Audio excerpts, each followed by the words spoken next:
الرحمن الرحیم۔ صحیح بخاری حدیث نمبر 680۔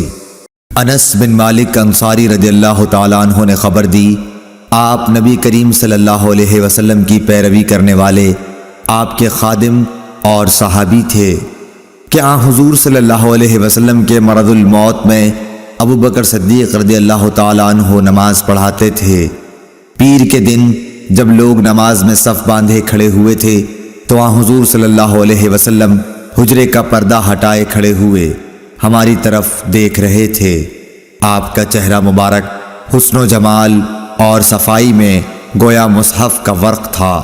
آپ مسکرا کر ہنسنے لگے۔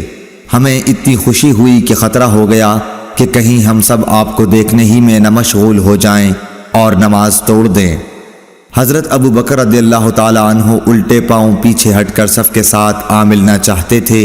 انہوں نے سمجھا کہ نبی صلی اللہ علیہ وسلم نماز کے لیے تشریف لا رہے ہیں، لیکن آپ نے ہمیں اشارہ کیا کہ نماز پوری کر لو۔ پھر آپ نے پردہ ڈال دیا۔ بس حضرت صلی اللہ علیہ وسلم کی وفات اسی دن ہو گئی۔ اِنَّ لِلَّهِ وَإِنَّ إِلَيْهِ راجعون۔